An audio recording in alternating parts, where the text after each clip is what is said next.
3, 2, 1, 0. All engine running. G'day everybody, this is Rusty. I am coming to you with a terrain tutorial today.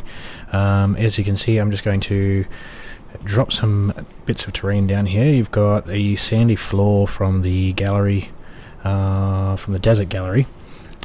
Just locked it off at the grid snap of 2, put it on the bottom, and what we're going to do is try and get it to sit at the right level. If you could do 2 up higher, it's not quite where you want it to be, so you need to change your grid snap to 16 and lower it down. There's a really good reason for doing this, and what we're going to do is just clean this up here and move up so you can see it.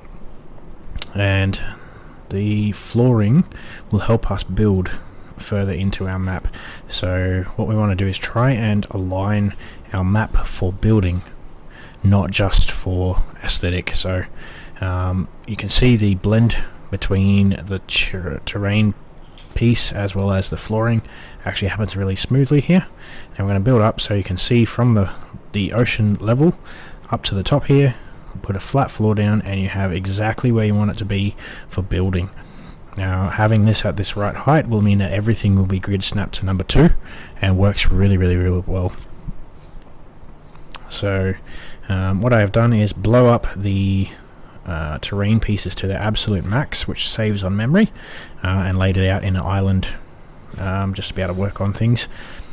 Now, the second part of this terrain tutorial is going to be with the grass. Now, I've seen a lot of people have issues with blending grass, and there's like a little line that always appears at the top or the bottom, and what we want to do is try and make it so that you can have a fairly smooth transition. So what you want to do is blow up the grass terrain, snap to 2 again. I'm just going to clean up these items so you can see what I'm doing, and once we've got it at our max heights, what we want to do is grab the same item again, grid snap to 2, and turn drops on. When we turn the drop on, we're going to lay an extra 2 on top of the one we've already got, and you'll see when I do the third one that it doesn't align at grid snap 2 and it won't align when you drop it. So what you're going to do is pick up that last one again, and then we're going to change it. I tend to change it down and shrink the height by 7 notches just to try and make sure that it sits pretty much flat, and you'll see that as we turn it in a second. We'll drop that down and try and get close. You can see that it's pretty small. This will allow you to be able to actually do your terrain and transition onto your terrain very easily. You can still see the lines, obviously, because the color of the terrain is different. Now, unfortunately, I cannot do anything about that. However, when you go through the galleries here, you'll find that each one of these doesn't match up, and the best thing that you can do is try and find the one that matches and suits best.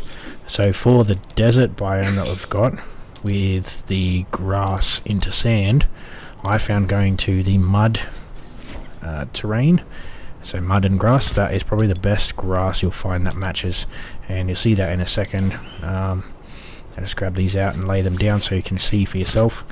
Which one I got here? This one.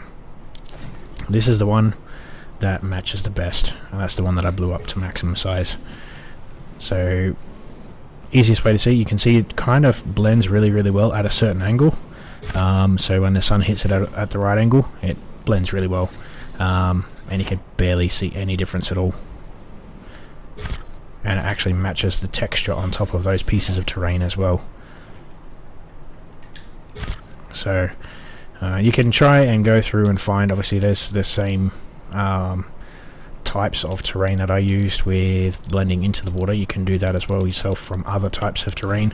I think there's a mud one as well. That's a forest green tile there. And if you go through each gallery, just try and fiddle with it and put your grass tiles down so that you can see which ones blend the best with them.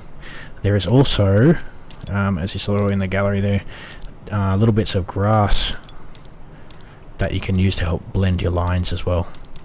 Anyway, I hope you found this tutorial helpful, and I hope to catch you guys in the next one.